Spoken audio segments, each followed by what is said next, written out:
श्रीराम जय राम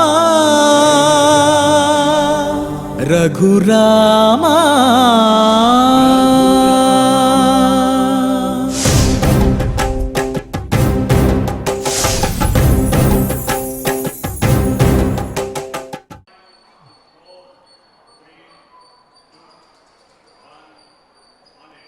ओं नमो वेंकटेशाय। चापबाणधरः सीताकामदः कान्तिमान्नरः सीतालक्ष्मणसंयुक्तः पातु मां రాఘవేశ్వరః। ధనుర్బాణములను ధరించినటువంటి వాడు, సీతాదేవికి ప్రాణనాథుడు, తేజోవంతమైనటువంటి తన ముఖకాంతితోటి అందరినీ కూడా ఆహ్లాదపరిచేవాడు, తాను అవతరించడం ద్వారా మానవ జన్మకు సార్థక్యాన్ని చేకూర్చే విధంగా ఏ విధంగా జీవించాలి అని నేర్పించినటువంటి వాడు, ఔన్నత్యాన్ని చాటి చెప్పినటువంటి వాడు, సీతాలక్ష్మణ సమేతుడైనటువంటి ఆ శ్రీరామచంద్రుడు భక్తులందరినీ అనుగ్రహించుగాక అని ప్రార్థిస్తూ, శ్రీవారి అనుగ్రహంతో భక్తులందరూ కూడా సకల సంపదలతోటి తొలతూగాలి అని ఆకాంక్షిస్తూ తిరుమల తిరుపతి దేవస్థానం వారు ఈ కలియుగ వైకుంఠంలో నిర్వహిస్తున్నటువంటి శ్రీమద్ రామాయణం బాలకాండ పారాయణ కార్యక్రమంలో నేటికి మనం 245వ రోజులో ప్రవేశించాము. శ్రీగురు ధ్యానపూర్వకంగా సత్సంకల్పంతో సమష్టిగా ప్రారంభించుకుందాము. ఓం నమో వెంకటేశాయ. శ్రీ గురు ధ్యానం. గురుర్బ్రహ్మ గురుర్విష్ణు గురుర్దేవో మహేశ్వరః గురుః సాక్షాత్ పరం బ్రహ్మ తస్మై శ్రీ గురవే నమః. శ్రీనివాస ధ్యానం. శ్రీ వెంకటాచలాధీశం శ్రియాధ్యాసిత వక్షసం శ్రితచేతన మందారం శ్రీనివాసమహం భజే. అథ సంకల్పః. శ్రీమదాదివరాహ క్షేత్రే విరాజమానస్య శ్రీ పద్మావతీ జానేః అఖిలాండకోటి బ్రహ్మాండ నాయకస్య శ్రీరామచంద్ర రూపాంతరస్య భగవతః శ్రీ వెంకటేశ్వర స్వామినః సన్నిధౌ హనుమత్ సీతా లక్ష్మణ భరత శత్రుఘ్న పరివార సమేత శ్రీరామచంద్ర పరబ్రహ్మణః పరిపూర్ణానుగ్రహేణ అస్మిన్ భువనే అతిశీఘ్రమేవ విశూచికాక్రిమేః వినాశనార్థం భారతవర్షస్య అభివృద్ధౌ నిమగ్నానాం విద్యా విత్త వాణిజ్య కృషి వైద్య వైజ్ఞానిక దేశరక్షణాదిరంగేషు విద్యమానానాం ఆస్తిక మహాజనానాం సర్వేషాం సకుటుంబానాం ఆయురారోగ్యైశ్వర్య సద్బుద్ధి ఇత్యాది సర్వశుభఫల ప్రాప్త్యర్థం తేషాం సర్వతోముఖాభివృద్ధి ద్వారా శ్రీరామరాజ్యస్య పునర్వ్యవస్థాపనార్థం అనూఢానాం శీఘ్రమేవ వివాహసిద్ధ్యర్థం దంపతీనాం అనుకూల దాంపత్య సిద్ధ్యర్థం సంతానార్థినాం శీఘ్రమేవ సత్సంతాన ప్రాప్త్యర్థం తతః పితృదేవతా ప్రీత్యర్థం గోసంరక్షణార్థం చ సకల సంపత్ప్రదే శ్రీమద్వాల్మీకి రామాయణాంతర్గతే బాలకాండే యథాశక్తి శ్లోక వ్యాఖ్యాన పురస్సరం 35 సర్గ శ్లోక పారాయణం తథా శ్రీమద్యోగవాసిష్ఠే విశూచికా మహామారీ నివారకస్య మహామంత్రస్య పారాయణం శ్రీధన్వంతరి మంత్ర పారాయణం చ అన్యోన్య సాహాయ్యేన ఆచార్య ముఖేన కరిష్యామహే. శ్రీ వాల్మీకి ప్రార్థనా. వాల్మీకిర్మునిసింహస్య కవితావనచారిణః శృణ్వన్ రామకథానాదం को न याति पराङ्गतिम् श्री आञ्जनेय प्रार्थना यत्र यत्र रघुनाथ कीर्तनम् तत्र तत्र कृतमस्तकाञ्जलिम् बाष्पवारि परिपूर्णलोचनम् मारुतिम् नमत राक्षसान्तकम् श्रीरामायण प्रार्थना वेदवेद्ये परे पुंसि जाते दशरथात्मजे वेदः प्राचेतसादासीत् साक्षाद् रामायणात्मना श्रीराम प्रार्थना आपदामपहर्तारम् दातारम् सर्वसम्पदाम् लोकाभिरामम् श्रीरामम् भूयो भूयो नमाम्यहम् श्रीरामचन्द्र परब्रह्मणे नमः। अथ श्रीमद् रामायणे बालकाण्डे 35 सर्गः। శ్రీ గురుభ్యో నమః. శ్రీ వెంకటేశ చరణౌ శరణం ప్రపద్యే. శ్రీరామాయ నమః. ఉపాస్య రాత్రిశేషంతు శోణాకూలే మహర్షిభిః నిశాయాం సుప్రభాతాయాం విశ్వామిత్రోభ్యభాషత. విశ్వామిత్రుల వారు పెంద్రాళే లేచి కాలకృత్యాలన్నీ తీర్చుకుని లేవండ్రా ప్రయాణానికి సమయం అవుతోంది అన్నట్లుగా రాముల వారిని నిద్రలేపే ఒకానొక సందర్భం. మనం వెనుక చెప్పుకున్నట్లుగా మొట్టమొదటి రోజున పాపం చాలా దూరం నడిచి నడిచి అలిసిపోయి సొలసి పడుకున్నటువంటి రాముణ్ణి ఆ సందర్భంలో కౌసల్యా సుప్రజారామ అని తనివి తీరా ముద్దాడి లేపారు విశ్వామిత్రులు. ఇది 11వ రాత్రి. ఈ మజలి మళ్ళీ ఒక్కనాడు కూడా ఆ పరిస్థితి రాలేదు, కానీ ఈనాడు వచ్చింది. ఎందుకంటే రామచంద్రమూర్తికి చాలాసేపటిదాకా నిద్ర పట్టలేదు. అవే ఆలోచనలు, ఏవేవో సంకల్పాలు, గొప్ప గొప్ప నిర్ణయాలు. ఒక్కసారి పరిశీలిస్తే ఒక 9 అంశాలు మనకు కనిపిస్తున్నాయి. వాటిని ఒక్కసారి మననం చేసుకుందాం. మనం కూడా ఏమి విచిత్రం.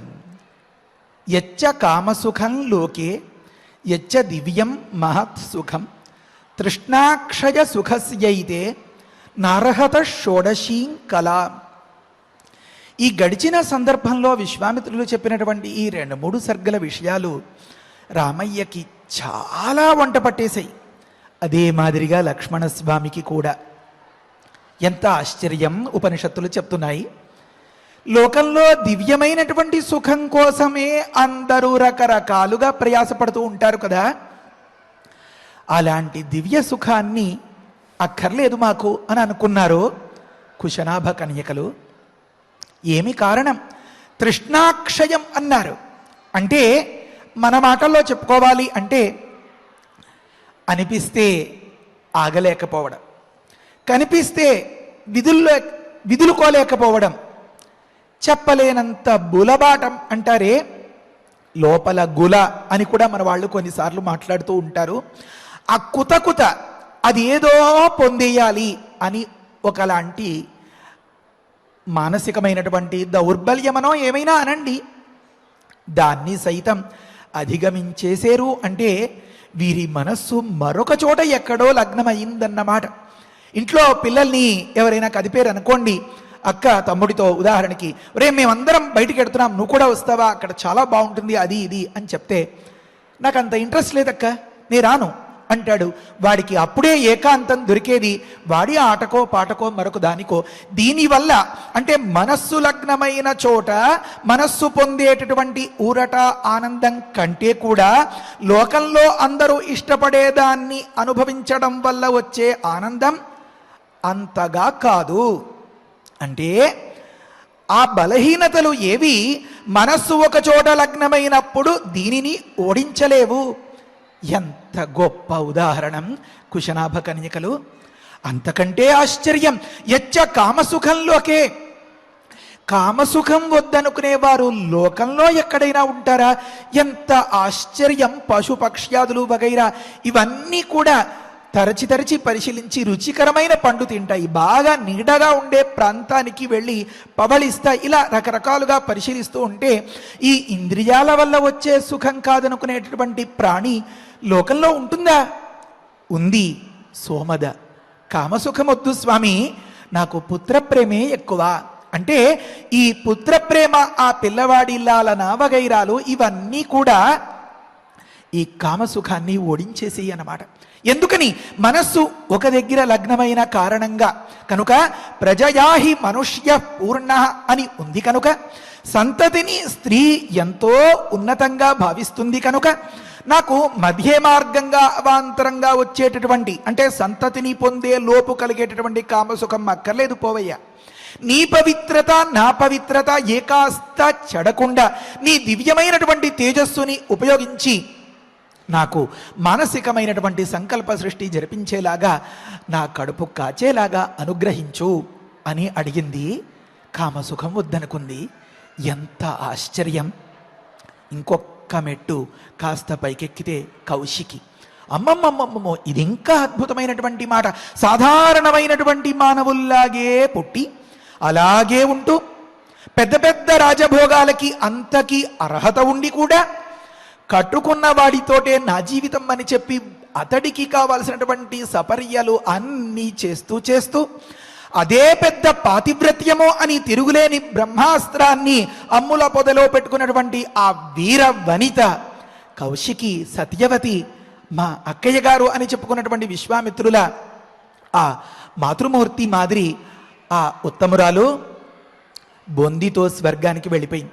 ఎందుకు వెళ్ళిపోయిందండి అంటే ఆమెకు ఉండేటటువంటి గొప్పతనం వల్ల ఆమె ఏ ఫలితాలనైనా సాధించుకుంటుంది అని చెప్పడం కోసమా? కాదు. మరేమి తాత్పర్యం అంటే కనిపెంచిన వారి కంటే కట్టుకున్నవాడి ప్రేమ ఎక్కువైపోయింది. కట్టుకున్నవాడి ప్రేమ కంటే అంటే ఇంతకుముందు మధ్యలో చిన్న మాట చెప్పుకోవాలి. ఈ కట్టుకున్నవాడి మీద ప్రేమతో గమనించండి వెనకటి శ్లోకాలు. ఆ రుచీకుడు అనేటటువంటి ఒకానొక మహర్షి వారి వంతు వారి గడువు వారి టెర్మ్ పూర్తయిపోయిన సందర్భంలో పని ముగించుకుని బయలుదేరితే వారితో పాటు ఈమె కూడా విడువలేక వెళ్ళిపోయింది. అర్ధాంగి కదా ఇల్లాలు అంటే, సగా భాగం, బెటర్ హాఫ్ అని మన వాళ్ళు అనుకుంటూ ఉంటారు కదా. అంత మాదిరి విడిచిపెట్టలేని స్థితిలో ప్రపంచమంతా నాకు కావాలి అని కోరుకునేటటువంటి ఆ స్వర్గాన్ని ఎంతో థ్రిల్లింగ్గా అంటారే, ఎంతో ఆశ్చర్యకరంగా అనిపించేలాగా ఇదే శరీరంతోనే ఏ మార్పులు చేర్పులు లేకుండా కూడా వెళ్ళిపోగలిగితే, అమ్మో అది ఊహిస్తేనే చాలా ఆశ్చర్యకరంగా ఉంది.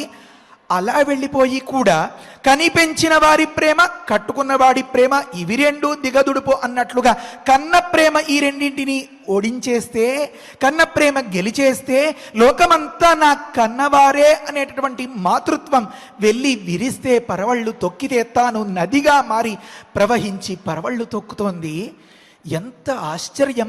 ఆ సుఖాల్ని విడిచిపెట్టేసుకుని నాకు ఇదే పరమ సుఖం అని అనుకుంది అంటే, మన వాళ్ళు అంటుంటారు కదా, షిట్ అంటుంటారు కదా, ఏదైనా ఒకటి నేను ఎందుకు ఇంతవరకు ఇలా ప్రవర్తించాను అని కానీ, నాకు ఎందుకు ఈ విషయం తెలియలేదు అని కానీ అనిపించేటటువంటి మాట నాలిక్కరుచుకోవడం లాంటిది. దానికి అవకాశం లేకుండా రామచంద్రమూర్తి ఖచ్చితంగా మనం కూడా ఈ క్షణం నుంచే ఈ విషయాల్ని నేర్చుకుని వంట పట్టించుకుని సహజమైనటువంటి బలహీనతలు ప్రబలమై మనల్ని ఓడించకుండా ఆ బలహీనతల్ని తొక్కి పెడితే ఏమవుతుంది? గొప్ప నిగ్రహ శక్తి వస్తుంది.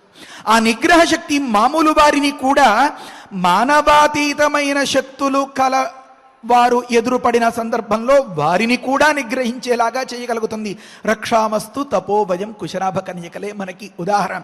కనుక ఒకానొక కామసుఖం, ఒకానొక దివ్యమైనటువంటి మహత్సుఖం వగైరాలు అన్నీ ఒక దగ్గర, ఇవేవి కాదు ఇదేది వద్దు అని మనస్సు ఒక దగ్గర లగ్నం అవడం ఒక దగ్గర, ఆ మనస్సు లగ్నమైనప్పుడు మనస్సుకి ఏర్పడేటటువంటి నిగ్రహం అనేది ఉందే, ఈ లెక్కలో చిట్ట చివరికి తేరేటటువంటి ఆన్సర్ శేషం ఏమి అంటే ఆ తపస్సు.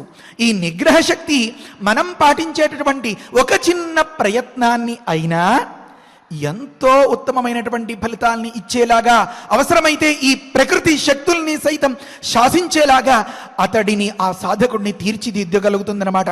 శభాష్! ఇది మనకు కావాలి అనిపించింది.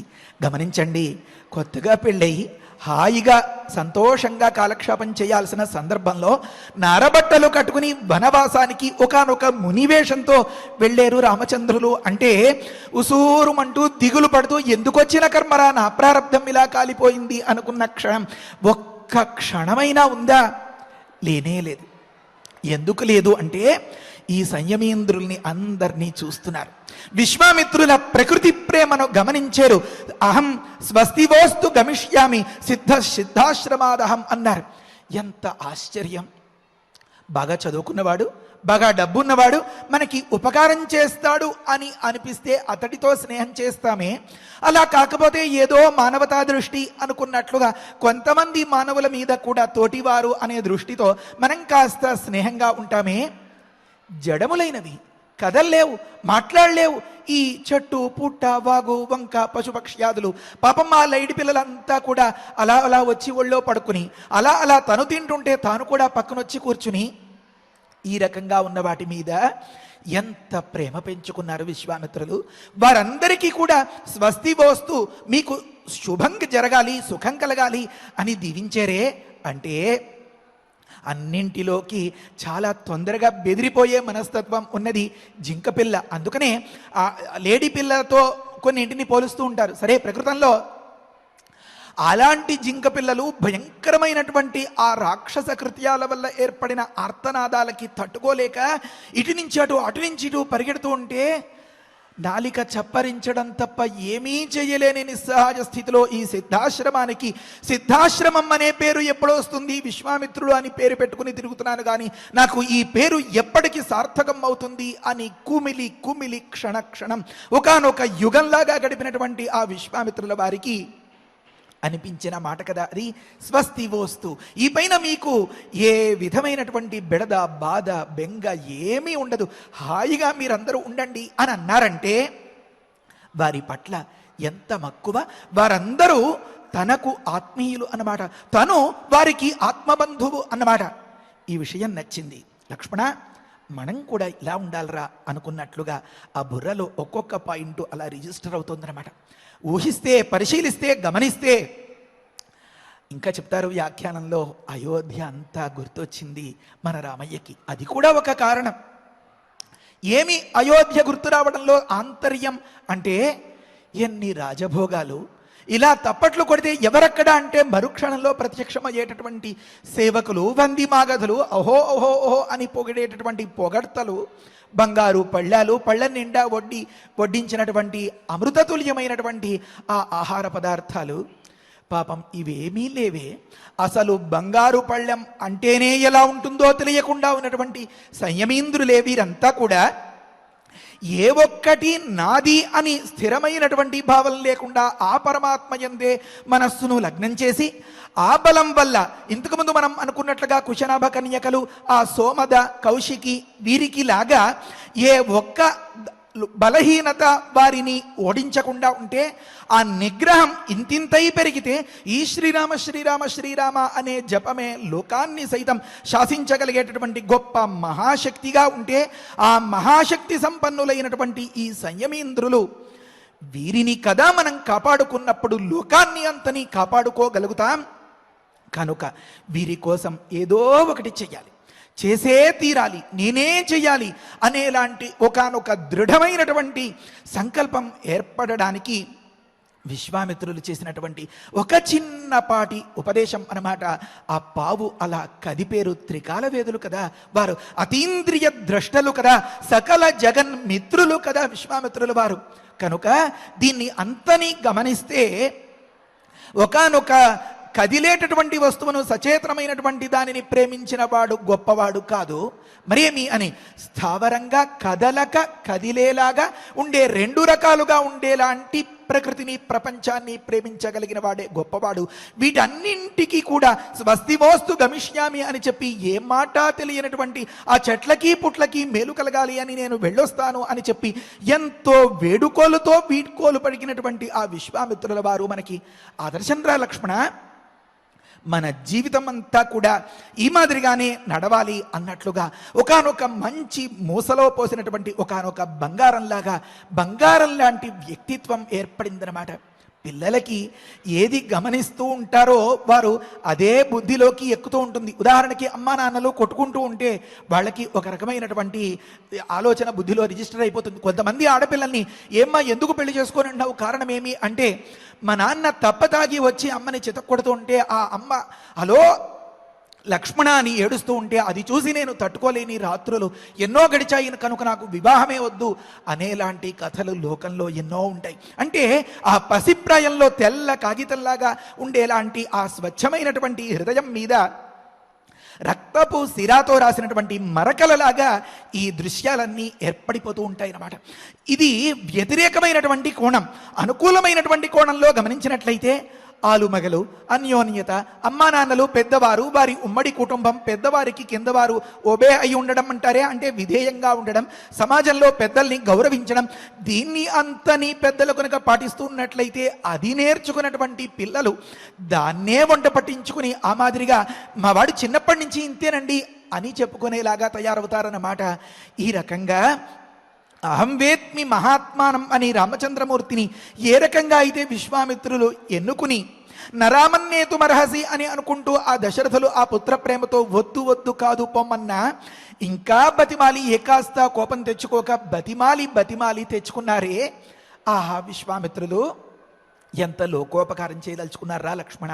కనుక ఇంతటి పరమాద్భుతమైనటువంటి ఈ అంశాలన్నింటినీ గమనిస్తే మరి ఆ లేడిపిల్లలు, ఆ కుందేళ్లు వగైరాలు ఇవన్నీ చేరదీసిన వాడే ప్రియసఖుడు, ఇతడే మనకు నాథుడు అని ప్రవర్తించి కూడా కూడా కూడా కూడా తోకూపేసుకుంటూ నాలికి చప్పరించుకుంటూ అవి తిరుగుతూ ఉండే తీరు చూస్తే వాటిని చేరదీయకుండా ఎవరైనా ఉండగలుగుతారా? ఈ మాదిరిగా పశుప్రాయంగా అజ్ఞానంతో ఉన్నటువంటి లోకాన్ని అంతని ఉద్ధరించాలి అని విశ్వామిత్రుల ఈ చర్యను, ఈ ప్రవర్తనను చూసినటువంటి మన రామయ్య లాంటి మంచి బాలుడు ఎవరైనా అనుకోకుండా ఉండగలుగుతారా? ఉండలేరన్నమాట.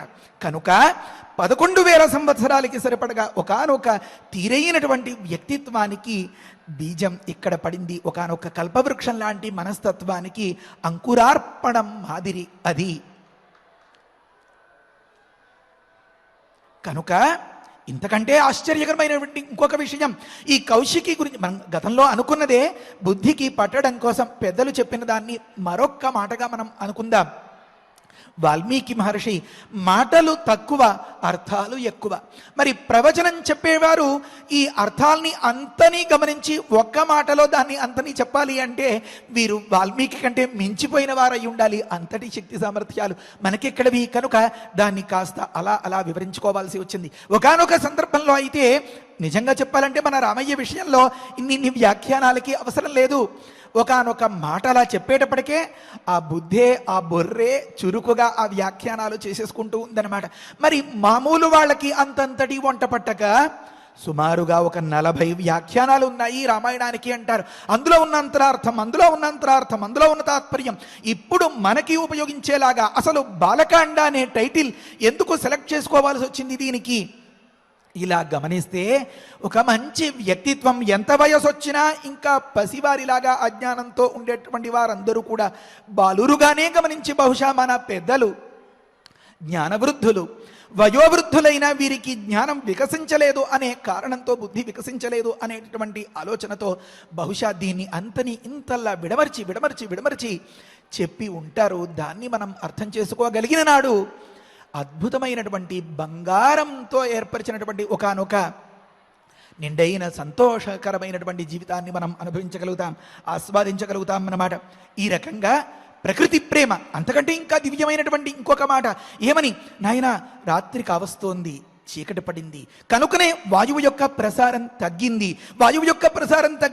కనుకనే చెట్ల ఆకులు అవి కదలట్లేదు. దీన్ని అంతని గమనించుకున్నటువంటి ఈ జంతువులు కూడా ఎక్కడా కదలకుండా తమ పొదరిళ్లలో దాగి ఉన్నాయి. గమనించండి, కారణమాల అలంకారం అంటారు. కావ్యంలో ఒకానొక మాట చెప్పినప్పుడు ఒక మాట చెప్పి కాబట్టి ఇలా జరిగింది అంటే అక్కడ ఒక సొగసు ఉంది, అది కారణమాల అలంకారము అని అలంకార శాస్త్రజ్ఞులు పిలుస్తారు. అంటే నాయనా రాత్రయింది కాబట్టి చీకటి పడింది కాబట్టి వాయు ప్రసారం తగ్గింది, కాబట్టి చెట్లు కొమ్మలు ఆకులు కదలట్లేదు, కాబట్టి ఇంతవరకు మన ఒళ్ళో అక్కడ ఇలా తిరుగుతున్నటువంటి ఈ కుందేలు పిల్లలు లేడి పిల్లలు అన్నీ కూడా సద్దు మణిగినట్లుగా అక్కడ వెళ్ళి నిద్రపోయాయి. మనం ఎవ్వరం కూడా ఇంకా శబ్దం చేయకూడదు, నిశ్శబ్దంగా ఉండాలి. ఏదో సందర్భం చెప్తుంటారు కదా, ఎక్కడ దొంగలు అక్కడే గప్చుప్ అన్నట్లుగా మనం కూడా నిశ్శబ్దంగా సైలెంట్గా మనం వ్యవహారం చేసుకోవాలి అని ఈ ప్రకృతి సూచిస్తోంది. దానికి విరుద్ధంగా మనం ప్రవర్తించకూడదు రామా చెప్పారు కదా విశ్వామిత్రుడు. ఆహా, ఎంత ప్రకృతి మాయ, ఎంత విచిత్రం! ఏ గడియారం ఎలా తిరిగినా, ఎవరి బుద్ధి ఎలా పోయినా ప్రకృతి తన పని తాను చేసుకుంటూనే పోతుంది. మరి మనమెంత బుద్ధి తెచ్చుకుని, ఎంత గుర్తెరిగి, ఎంత జాగ్రత్తగా ఉండాలి ఎరా లక్ష్మణ అన్నట్లుగా గడిచిపోయింది ఆ రాత్రి అంతా. చాలా ఆశ్చర్యం, చాలా చమత్కారంగా ఉండే ఒక మాట ఏమంటే, మన రామయ్యను వచ్చి విశ్వామిత్రులు నిద్రలేపారు. ఆ నిద్రలేపే సందర్భంలో మరి రాముడు లక్ష్మణుడు ఇద్దరు పడుకున్నారు. చాలా జాగ్రత్తగా గమనించండి ఒక మాట. వెనుకటి సందర్భంలో మనం పెద్దలు అన్నట్లుగా ఒక మాట చెప్పుకున్నాం. ఏమనంటే, క్షణం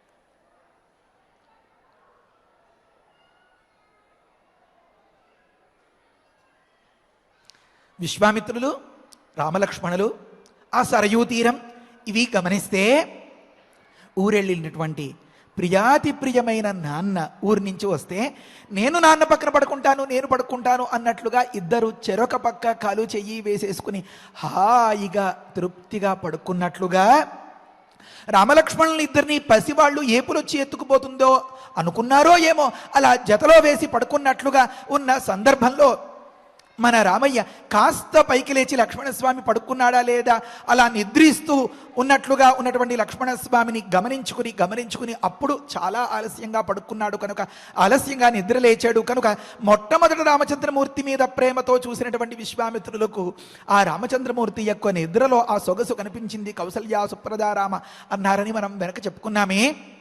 ఇప్పుడు విశ్వామిత్రులు ముందుగానే నిద్ర లేచిపోయారు. ఎవరు చెప్పారండి మీకంటారా? జాగ్రత్తగా గమనించాలి. ఇది వాల్మీకి మహర్షి చెప్పినటువంటి రామాయణం, ఇదేం అషమషి కాదు. గమనించండి. ఉపాస్య రాత్రిశేషంతో శోణాకూలే మహర్షిభి, ఒకానొక పరమ పవిత్రమైనటువంటి ఏటిగట్టు, ఎక్కడ విరామం లేకుండా నిర్విరామంగా అలా సజ్జనుని ప్రవర్తనలాగా సాగిపోతోంది ఆ నదీమ తల్లి యొక్క ఆ ప్రవాహ వేగం. శోణా నది, ఆ నది ఒడ్డున హాయిగా ఒకానొక సుఖవంతమైనటువంటి ప్రదేశంలో ఉన్నటువంటి విశ్వామిత్రులు, వారి బృందం, వారి మజిలీ. ఆ సందర్భంలో తెల్లవారుజామున మళ్ళీ గాలి మొదలవుతుంది. హాయిగా ఉంటుంది ఎంతటి వారికైనా. మీరు ఎప్పుడైనా నది ఒడ్డుకు పెడితే తెల్లవారుజామున గమనించండి, సూర్యోదయానికి ముందుగా మనస్సు అలా గాలిలో తేలిపోతూ ఉంటుందన్నమాట. ఆ ప్రాంతంలో వాల్మీకి మహర్షి ఏం చెప్తున్నారంటే, వీడు పరిశీలించి చెప్తాడా, తొందరగా వెళ్ళి బోర్లా పడిపోతాడా అన్నట్లుగా కొన్ని ప్రయోగాలు చేస్తారనమాట. ఉపాస్య రాత్రిశేషంతో శోణాకూలే, ఆ శోణాకూలంలో ఆ ఎటిగట్టున ఆ నది ఒడ్డున రాత్రిశేషం, రాత్రిలో మిగిలినటువంటి ఆ భాగాన్ని, అంటే కథ చెప్పి స్వామికి ఆ ఏకాంత సేవ, పవళింపు సేవ అన్నట్లుగా నాయనా నిద్రపో అని నిద్రపుచ్చిన పీదప ఆ మిగిలిన భాగం రాత్రిశేషం. ఉపాస్య అంటే పైకి అనిపించే మాట. హాయిగా నిద్రపోయి నిశాయాం సుప్రభాతాయాం, నిశా అంటే రాత్రి, ఆ రాత్రి సుప్రభాతం కాగా చక్కగా తెల్లవారగా విశ్వామిత్ర అభ్యభాషత, విశ్వామిత్రులు రామచంద్రుల దగ్గరకు వచ్చి, రామలక్ష్మణుల వద్దకు వచ్చి, ఇలాగే చెప్పాలి, చాలా జాగ్రత్తగా చెప్పాలి, రామలక్ష్మణుల వద్దకు వచ్చి రాముణ్ణి నిద్రలేపారు అని చెప్పాలన్నమాట. ఎందుకు ఇలా చెప్పాల్సి వచ్చింది అంటే, ఆగండి కాస్త, కొద్దిగా మళ్ళీ వెనక్కి రండి, పరిశీలించండి, ఆలోచించండి, మననం చేయండి. ఉపాస్య రాత్రిశేషంతు శోణాకూలే అన్నారు కదా. శయిత్వా రాత్రిశేషంతు అని 3 అక్షరాలు చెప్పినా శ్లోకం అయిపోతుంది. కానీ వాల్మీకి మహర్షి చెప్పలేదు అలా. మరేమి ఇందులో ఒకానొక అంతరార్థం ఉంది. ఏమి అంటే, రాత్రి తాలూకు శేషము అంటే పంచ ఉషఃకాల అంటారన్నమాట. అంటే 5 ఘడియలు, సుమారుగా 2 గంటల 24 నిమిషాలు అన్నట్లుగా అది ఉషఃకాలం. ఉషఃకాలే ప్రబుద్ధ్య అని ధర్మశాస్త్రం చెప్తోంది. ఆ సందర్భంలో లేచి బ్రాహ్మే ముహూర్తే చ ఉత్థాయ, చింతయేత్ ఆత్మనో హితం అని శాస్త్రాలు చెప్తున్నాయి. ఈ సందర్భంలో శాస్త్రాలన్నీ ఇలా ఉంటే ఇంకా తెల్లవారితే ఇంట్లో వివాహమో వగైరా అన్న సందర్భంలో హాయిగా గుర్రు పట్టి ఆ కన్యాదాతో వగైరా వాళ్ళు నిద్రపోగలుగుతారా అండి? నిద్రపోలేరు కదా. మరి మిథిలకు తీసుకెళ్ళాలి, రామచంద్రమూర్తి చేత శివధనస్సు ఎక్కు పొట్టించాలి, ఆ పణను నెగ్గించాలి, సీతారాముల్ని కలపాలి, ఆ కళ్యాణ వైభవం మనం కళ్ళతో చూడాలి అని తహతహపడేలాంటి విశ్వామిత్రులు బారెడు పొద్దెక్కేంతాక లేదా తెల్లవారేంత వరకు నిద్రపోతారా? నిద్రపోరు. మరి ఏం చేశారు అంటే ఉపాసనం చేశారు. ఏమా ఉపాసనం ఎప్పుడు చేశారు? ఉపాస్య రాత్రి శేషంతు అంటే కొద్ది కాలం అలా నడుంబాల్చినట్లుగా అలా రెప్పలు అర్పినట్లుగా గడిపి మళ్ళీ వెంటనే లేచిపోయి ఆ రాత్రి యొక్క మిగులు భాగంలో అంటే ఆఖరి అంశంలో అంటే తెల్లవారుజామున అంటే బ్రాహ్మీ ముహూర్తంలో ఉపాసనం చేసి ఎవరి గురించి? ఆ పరమాత్మను అని తాత్పర్యం. బ్రాహ్మే ముహూర్తే చ ఉత్థాయ స్మృతులు మనకి చెప్తున్నాయి మహర్షులు. ఆ సమయంలో లేచి చింతయేతు ఆత్మనో హితం అని ఉంది. తనకు ఏది మేలో దాన్ని విచారించుకుని కర్తవ్యాన్ని ఆ ప్రణాళికని అంతని సిద్ధం చేసుకోవాలి అని నీతిశాస్త్రం చెప్తూ ఉన్నట్లుగా విశ్వామిత్రులు చింతనం చేశారు, ఉపాసనం చేశారు. పదే పదే జరగవలసింది తలుచుకున్నారన్నమాట. ఏమండి? పరమాత్మ గురించి తలుచుకోమని, తనకు ఏది మేలో దాన్ని విచారించుకోమని, ప్రణాళిక రచనం చేయమని ఉంటే విశ్వామిత్రులు జరగవలసిన దాన్ని తలుచుకున్నారంటున్నారు. ఏమి తాత్పర్యం అండి అంటే మన రామయ్యే కదా విశ్వామిత్రుల అంతరాత్మగా విశ్వామిత్రులు భావిస్తున్నది. మన రామయ్యే కదా దైవం మానుష రూపేణ అని ఇహలోకంలో అవతరించినటువంటి ఆ ధర్మప్రభువు మన అందరికీ శ్రీరామ రక్ష. ఆ శ్రీరాముణ్ణి ఏకాస్త నొప్పించకుండా నా కాళ్ళు అవుతున్నాయి గురుగారు ఇంటికి వెళ్ళిపోతాను అనే మాట రాకుండా చక్కగా అందంగా శ్రమ తెలియకుండా అలా కథ మీద కథలు కథలు కథలు చెప్తూ అతడి కుతూహలానికి తగినట్లుగా శ్రమ తెలియకుండా అందంగా ముచ్చటగా ఈ ప్రయాణాన్ని సాగిస్తూ ఎప్పుడెప్పుడు ఎంతెంత వివరించి వర్ణించి చెప్పాలి అని బుర్రలోనే బేరీజు వేసుకుంటూ గమనించుకుంటూ ఆ మిథిలకు చేరేంత వరకు ప్రణాళికని సిద్ధం చేసుకున్నారు అన్నమాట. గమనించండి, ఇలాంటి మాట మళ్ళీ రాదు. మిథిలకు వెళ్ళే లోపు ఉపాస్య రాత్రి శేషంతు. అసలు పెద్దవాళ్ళు వాళ్ళ బాధ్యత ఎంత ఆశ్చర్యం అండి. పిల్లలు అడుగుతూ ఉంటారు, అమ్మా నీకు నిద్ర పట్టదా? నిద్ర లేకపోతే ఏదో డ్రౌజీగా అలా ఉండదా? ఎలా లేచిపోగలుగుతావమ్మా ప్రొద్దుటే? ఎంత పొద్దుపోయినా నాన్న ఎన్ని కబుర్లు చెప్పినా ఎన్ని ఆలోచనలు చేసినా తెల్లవారి పిల్లవాడికి దాన్ని సర్ది అప్పచెప్పాలి అనే ఒకానొక దృఢ సంకల్పం ఉన్న ఆ అమ్మ బారుడు పొద్దెక్కేంత వరకు పిల్లవాడిలాగా ఇలా నిద్రపోతుందండి. ఇప్పుడు తానే కౌసల్య, తానే దశరథుడు, తానే వశిష్ఠుడు, విశ్వామిత్రుల వారు కనుక రామలక్ష్మణులు లేవడానికంటే ముందుగానే కర్తవ్యాన్ని ప్రణాళికని ఉపాసనం చేసి అంటే ఎంత శ్రద్ధగా వారు ఆలోచన చేశారో గమనించండి. ఆలోచ్య రాత్రి శేషంతో అన్నా కూడా శ్లోకం అయిపోయేది. 3 అక్షరాల్ని రప్పించడానికి వాల్మీకి మహర్షికి పెద్ద కష్టం ఉందండి. శ్లోకం పూర్తి చేయాలి 32 అక్షరాల్లో అంటే ఎలాగైనా అయిపోతుంది. కానీ అందులో ఆంతర్యం ఉంది, అందులో తాత్పర్యం ఉంది. మాట చిన్నది, అర్థం చాలా గొప్పది. ఎంతో మంచి గంభీరమైనటువంటి రసవత్తరమైనటువంటి భావాలు, నీతులు, ధర్మాలు అబ్బో ఎన్నో ఇందులో ఉన్నాయి అని తెలుపడం కోసం వాల్మీకి మహర్షి చెప్పే మాట ఉపాస్య రాత్రి శేషంతు అన్నారు. సరే, మనం ఒక దగ్గర మొదలుపెట్టాం. ఏమనంటే విశ్వామిత్రులు దూరంగా పడుకున్నారు, రామలక్ష్మణులు ఒక దగ్గర పడుకున్నారు. రామలక్ష్మణుల వద్దకు వచ్చి రాముణ్ణి నిద్రలేపారు అని అనుకున్నాం కదా. నిజంగా చెప్పాలి అంటే మరి గురుగారు కాస్త దూరంగా ఉన్నారు అనుకోండి, వీరికి కాస్త స్వతంత్రత వచ్చింది అని అనుకోండి. ఎంత కదన్నా గురుగారి జతలో ఉంటే అది ఒక మాదిరే కదా, బెరుకుగా ఉంటుంది. భయం, భక్తి, వినయం, విధేయత. అలా దూరంగా ఉన్న సందర్భంలో కించిదాగత విస్మయ, కొద్దిగా అలా నవ్వుకుంటూ అలా ముచ్చటించుకుంటూ ఆ తమ్ముడితో అలా ముచ్చటించుకుంటూ గడుపుతూ ఉండేటటువంటి సందర్భంలో బహుశా ఆ లక్ష్మణస్వామికి కౌశికి పాత్ర బాగా బుర్రకెక్కేసి ఆ అన్నగారిని ఇవాల్టించే సేవించుకోవడానికి సిద్ధపడిపోయినట్లుగా ఉన్న తరుణంలో బహుశా ఆ లక్ష్మణస్వామి ఒకనొక తలదిండుగా మారిపోయి ఉంటే, రామచంద్రమూర్తి ఆ లక్ష్మణస్వామి ఎదపై తలబాల్చి అన్నట్లుగా నిద్రపోయి ఉంటే వ్యంగ్యం కదా కావ్యం అంటే. అప్పుడు ఇద్దరినీ నిద్ర లేపాలి అంటే ముందు పైనున్నవాణ్ణి కదా లేపాలి. కనుక సుప్రభాత నిశారామ పూర్వ సంధ్యా ప్రవర్తతే ఉత్తిష్ట 2 మాటలు భద్రంతే గమనాయ అభిరోచయ, నీకేం కాలేదు కదా, నువ్వు సుఖంగానే ఉన్నావు కదా, భద్రంతే. నాన్న రామా లే అంటున్నారనమాట.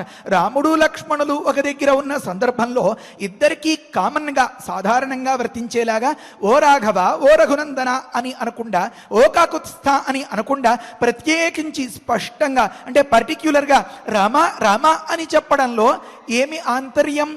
ఇలాంటి మధురమైనటువంటి భావాలన్నీ అందులో ఉన్నాయన్నమాట. అందులో కూడా తన తొందర అంటే నువ్వు కాలు చెయ్యి తీస్తే అప్పుడు లక్ష్మణస్వామి పైకి లేవగలుగుతాడు అనే భావమో ఏమో అక్కడ చెప్పడం కోసం 2 సార్లు ఉత్తిష్ట ఉత్తిష్ట చెప్తున్నారన్నమాట. మన సుప్రభాతం మొట్టమొదట్లో చదువుకునే శ్లోకం ఎలా ఉంది? కౌసల్య సుప్రజా రామ పూర్వ సంధ్యా ప్రవర్తతే. తర్వాత మాట ఏమి?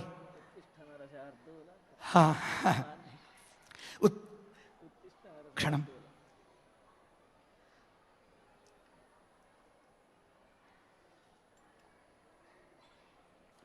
శ్రీరామ ఉత్తిష్ట నరశార్దూల, ఒక్క మాటే ఉంది.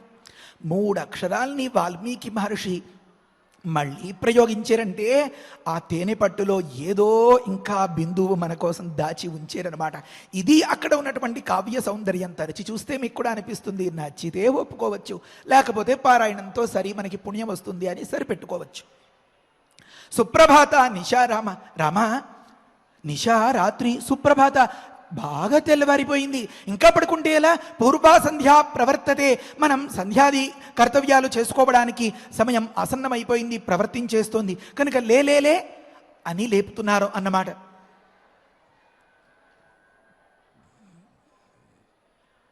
శ్రీరామ్ ఈ సందర్భంలో అక్కడ వ్యాఖ్యానం రాస్తారు. ఈ శ్లోకంతో బహుశా మనం ఆపేస్తామో ఏమో, తాత్పర్యం మాత్రం చెప్తాను. అంటే విశ్వామిత్రులు వారి పరివారం అందరూ చాలా గొప్పగా వారి కర్తవ్యాల్ని అన్నింటినీ నిర్వహించుకొని ఆ ప్రయాణానికి సన్నద్ధులయ్యారు. కొంత దూరం వెళ్ళాక వారు పంచమహాయజ్ఞాల్ని పాటించారు. దాన్ని అంతనీ చెప్తూ రామచంద్రమూర్తికి లక్ష్మణస్వామికి వీళ్ళు బ్రహ్మచారులు కదండి, ఇంకా వివాహం కాలేదు కదా, కనుక కర్తవ్యాలు కాస్త తక్కువ ఉంటాయన్నమాట. కనుక గమనించండి, రాత్రి పొద్దుపోయి పడుకున్నటువంటి పిల్లల్ని నేమే నిద్రలేపవే, వాళ్ళు ఇంకా ఎంతసేపు పడుకుంటారు అని తండ్రి అంటూ ఉంటే, కాదండి వారు కాసేపు పడుకోనివ్వండి, లేదంటే మనం క్యూ లైన్లోకి వెళ్ళగానే అమ్మ కాళ్ళు అవుతున్నా ఎత్తుకోమని చాలా మారం చేసేస్తాడు వీడు, కొంతసేపు వాడు నిద్రపోతేనే మనకి సుఖం, మన పనులు సాగుతూ ఉంటాయి అని అమ్మ సర్ది చెప్తూ ఉంటుందే. ఆ మాదిరిగా విశ్వామిత్రులు వారి పరివారంతో కలిసి ఉపాస్య రాత్రి శేషంతో శోణాకులే మహర్షిభి అని అనుకున్నాం కదా వెనకటి మాట. ఆ మహర్షులందరితోనూ కలిసి రాత్రి శేషంలో ఉపాసనం చేసినట్లుగా కర్తవ్యాన్ని ప్రణాళికను గురించి ఆలోచించుకుని రామలక్ష్మణుల వద్దకు వచ్చి ఇప్పుడు మాత్రం అంటే వారి కర్తవ్యాలన్నీ నిర్వహించేసుకున్న తరువాత అమ్మ రెడీ అయిపోయి అప్పుడు పిల్లవాడిని ఎరా నాన్న నిద్రలేస్తావా, ఇంకా పొద్దుపోతోందమ్మా, నాన్నగారు ఇందాక నుంచి పిలుస్తున్నారు అన్నట్లుగా అప్పుడు నిద్ర లేపుతోందనమాట. ఏమి అమ్మతనం విశ్వామిత్రులు గమనించండి. కనుక ఆ సందర్భంలో విశ్వామిత్రులు తాము సిద్ధమైపోయి రెడీ అయిపోయి కొద్దిసేపట్లో మాత్రమే సిద్ధం కాగలిగినటువంటి రామలక్ష్మణులు ఇద్దరికి దగ్గరికి వచ్చి అభ్యభాషత అనే మాట ఇంత సొగసైన అర్థాన్ని ఇస్తోందన్నమాట.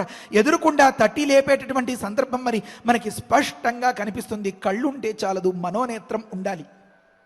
కనుక ఆ సందర్భంలో అంటున్నారు, రామ తెల్లవారిపోయిందయ్యా, పూర్వ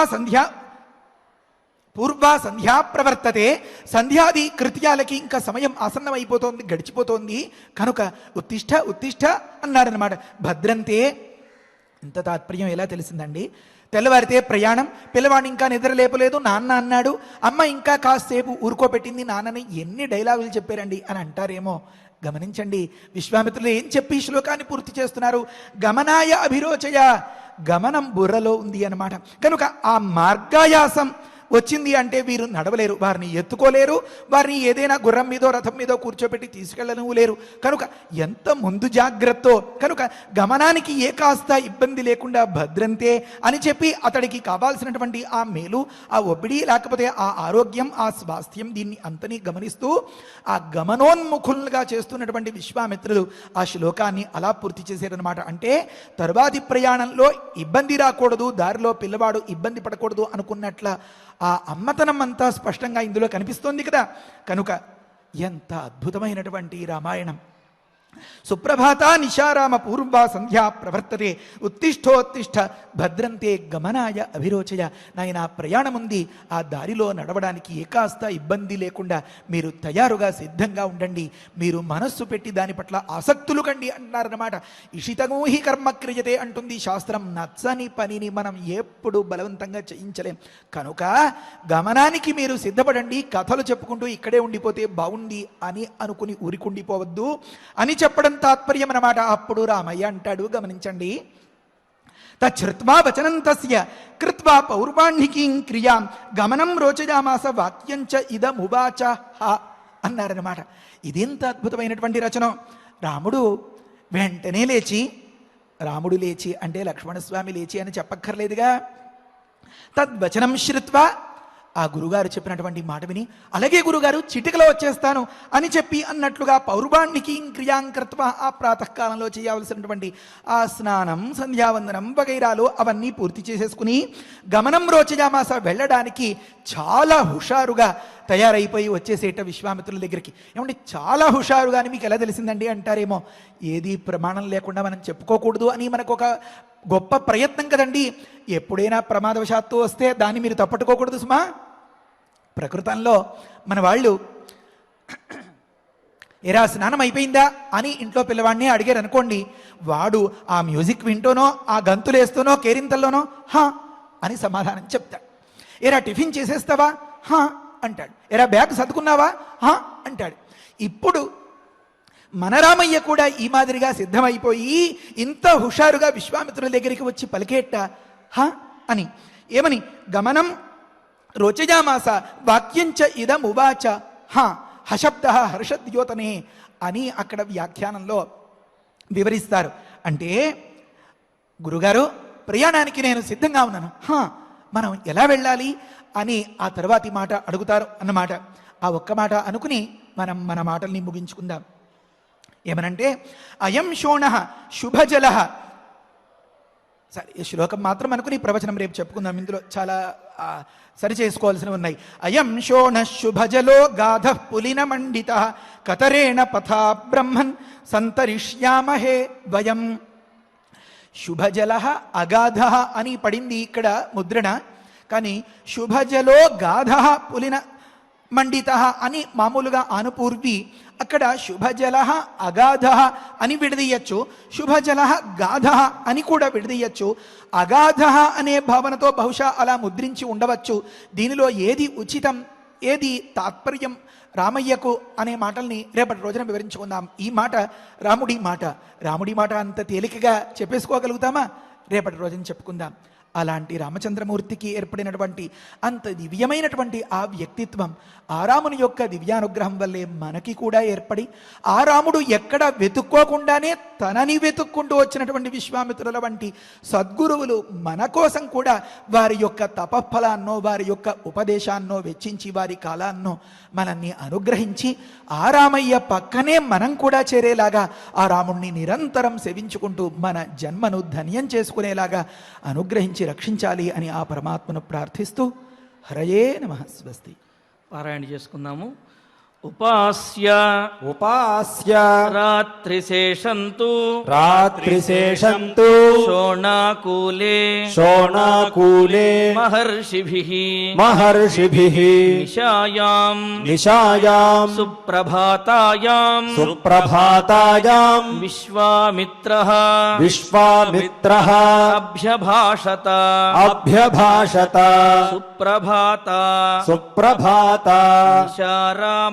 నిశారామ పూర్వా సంధ్యా ప్రవర్తతే ఉత్తిష్ఠోత్తిష్ఠ భద్రంతే గమనాయ అభిరోచయ తచ్ఛ్రుత్వా వచనం తస్య కృత్వా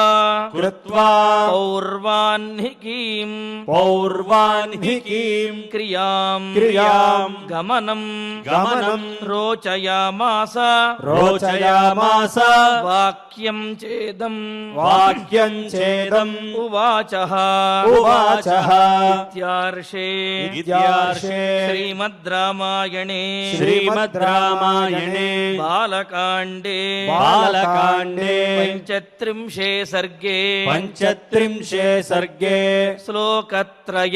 శ్లోకత్రయం రమణీయమైనటువంటి రామాయణ ప్రవచనంలో ఈనాడు మనం యువతకు ఉపయోగపడేటువంటి అనేకమైనటువంటి విశేషాలను మనం తెలుసుకున్నాము, విన్నాము. ఇందులో ముఖ్యంగా మనం తెలుసుకోవలసింది యువకులు ఎవరైతే ఉంటారో యువకులు వారి యొక్క మనస్సు చాలా వేగంగాను, వారి యొక్క నిర్ణయాలు కూడా ఆవేశపూరితంగాను ఉంటాయి. అదేవిధంగా పక్కదారి పట్టడానికి అనేకమైనటువంటి ఆ ప్రలోభాలు ఈ సమయంలోనే ఉంటాయి అనే విషయం మనందరం కూడా చూస్తూ ఉంటాం. అయితే మనస్సు పక్కదారి పట్టకుండా ఉండాలి అంటే ఏదో ఒక విషయం మీద ఏకాగ్రతతో కనుక ఉన్నట్లయితే, ఏదో ఒక విషయం మీద కనుక మనస్సు లగ్నమై ఉన్నట్లయితే, సహజంగా డెడికేషన్ అంటూ ఉంటారు, ఆ విధంగా ఒక విషయం మీద కనుక డెడికేషన్ తోటి లగ్నమై కనుక ఉన్నట్లయితే మిగతా విషయాల మీద మనస్సు వెళ్లకుండా ఉంటుంది, దారి తప్పకుండా ఉంటుంది. అందుకనే చాలామంది అంటుంటారు, మావాడు చాలా ఫాస్ట్ అండి, వీడికి ఏదో ఒక పని అప్పచెబితే కానీ వీడు సవ్యంగా ఉండడు, లేకపోతే ఏదో ఒక అకృత్యం చేస్తాడు అంటుంటారు. కావున సవ్యమైనటువంటి పనులు కనుక అలవాటు చేసినట్లయితే ఈ అపసవ్యమైనటువంటి మార్గంలో వెళ్లకుండా ఉండడానికి అదే నిబ్బరంగా ఉంటుంది, అవకాశం అనేది ఉంటుంది. కావున మనస్సుని ఒకదాని యందు కనుక మనం లగ్నం చేయగలిగితే ఇతరములైనటువంటి అకృత్యముల యందు మనస్సు వెళ్ళదు అని చెప్పడానికి అనేకమైనటువంటి ఉదాహరణలు మనకు సోమద అదేవిధంగా అక్కడ అనేకమైన ఉదాహరణలు మనకు గోచరించాయి. అదేవిధంగా ఇక్కడ రామచంద్రమూర్తి ఎంతో అలసిపోయి మార్గమంతా నడిచి ఉండి కూడా విశ్వామిత్రుల వారు నిద్రలేపిన వెంటనే నిద్రలేచారు. అది కూడా చాలా ఉత్సాహంగా. చూడండి, ఈ సుప్రభాతం అనేది ఆ సరయూ నదీ తీరంలో నిద్రించినప్పుడు ఒకసారి విశ్వామిత్రుల వారు సుప్రభాతం చెప్పారు, కౌసల్య సుప్రజారామ అని. మరలా శోణా నదీ తీరంలో నిద్రించినప్పుడు మరలా రెండవసారి సుప్రభాతం చెబుతూ ఉన్నారు. ఈ సుప్రభాతమే ఇప్పటికీ మనం స్వామివారికి ప్రతిరోజు కూడా చెబుతూ ఉన్నాం.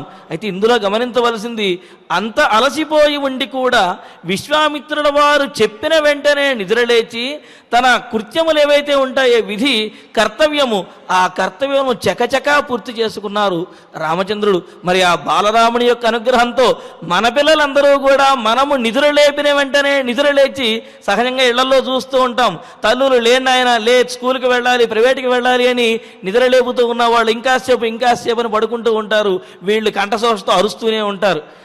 కావున ఈ బాలరాముని యొక్క అనుగ్రహంతో మన పిల్లలందరూ కూడా నిద్రలేపిన వెంటనే ఆనందోత్సాహాలతోటి నిద్రలేచి వారి యొక్క కర్తవ్యములను పాటించవలసిందిగా మనం కూడా స్వామివారిని ప్రార్థిద్దాము.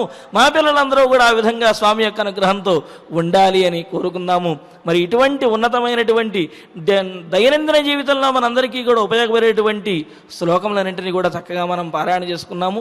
ఇక ఇప్పుడు ఫలశ్రుతి నుండి మంగళాంతం వరకు మనందరము కలిసి పారాయణ చేద్దాము. ఓం నమో వెంకటేశాయ. ఫలశ్రుతి కుటుంబ వృద్ధిం ధనధాన్య వృద్ధిం స్త్రియశ్చ ముఖ్యాః సుఖముత్తమంచ శ్రుత్వా శుభం కావ్యమిదం మహార్థం ప్రాప్నోతి సర్వాం భువి చార్థ సిద్ధిం. శ్రీరామచంద్ర పరబ్రహ్మణే నమః. అథ శ్రీమద్యోగ వాసిష్ఠే ఉత్పత్తి ప్రకరణే 69తమః సర్గః. శ్రీ వసిష్ఠ ఉవాచ అథ వర్ష సహస్రేణ తాం పితామహాయయౌ దారుణం హి తపస్సిద్ధ్యై విషాగ్నిరపి శీతలః మనసైవ ప్రణమ్యైనం సా తథైవ స్థితా సతి కో వరః క్షుచ్ఛమాయాలం ఇతి చింతాన్వితాభవత్. ఆస్మృతం ప్రార్థయిష్యేహం వరమేకమిమం విభుం అనాయసీ చాయసీ చ స్యామహం జీవసూచికా అస్యోక్త్యాద్వివిధా సూచిః భూత్వా లక్ష్యా విశామ్యహం ప్రాణినాం సహ సర్వేషాం హృదయం సురభిర్యథా యథాభిమతమేతేన గ్రసేయం సకలం జగత్ క్రమేణ క్షుద్వినాశాయ క్షుద్వినాశః పరం సుఖం ఇతి సంచింతయంతీం ఉవాచ కమలాలయః.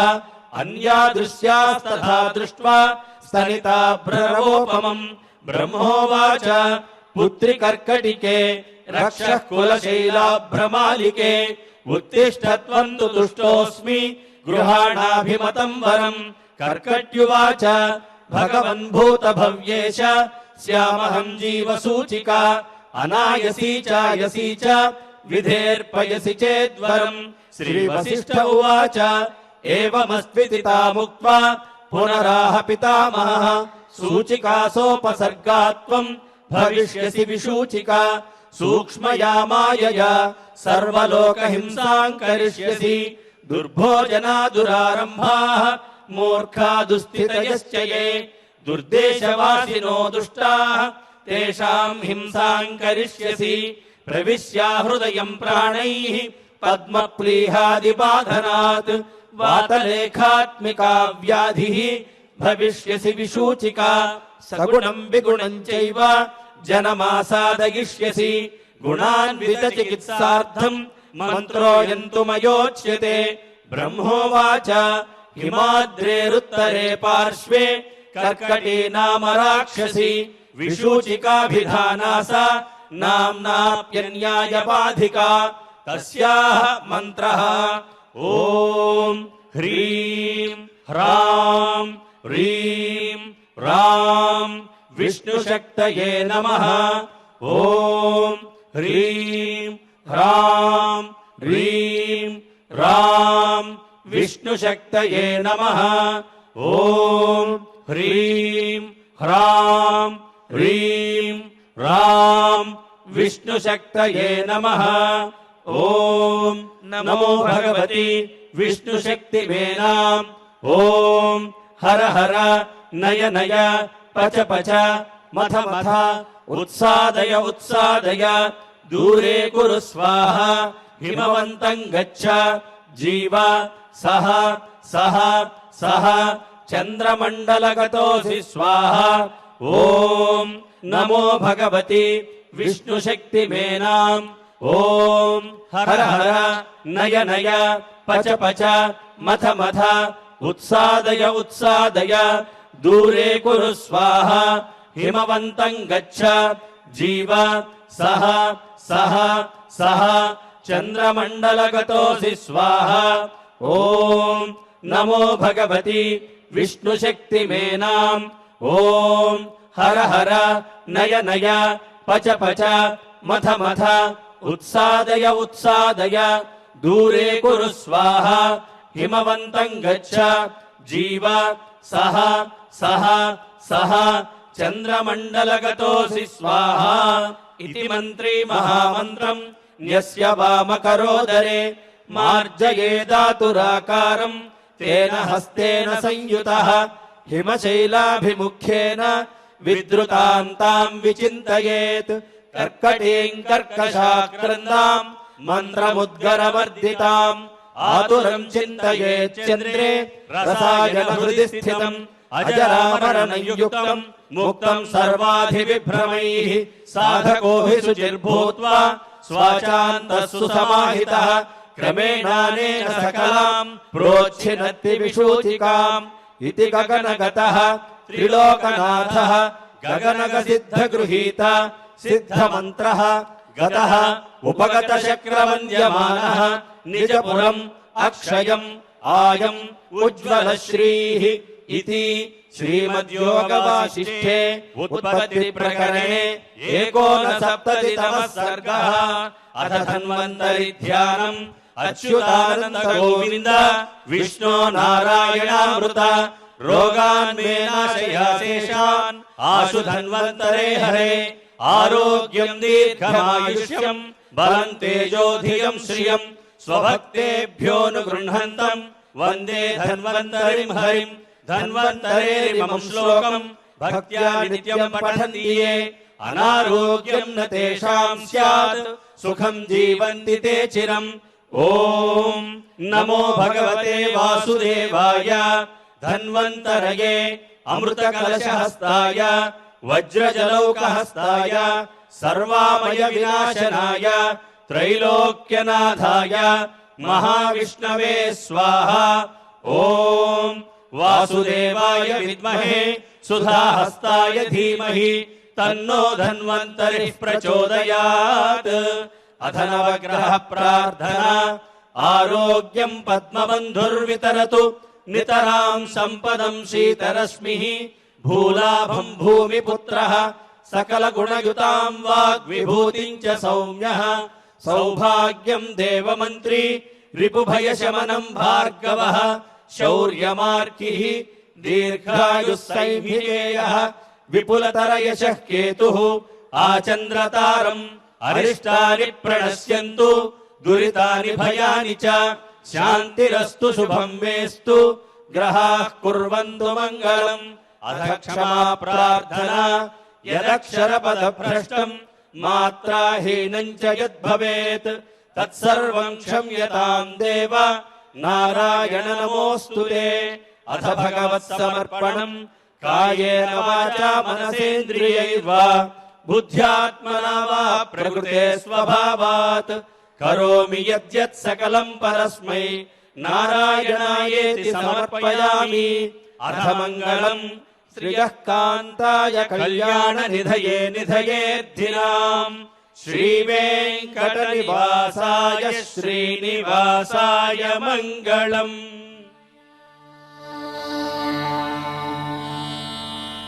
Oh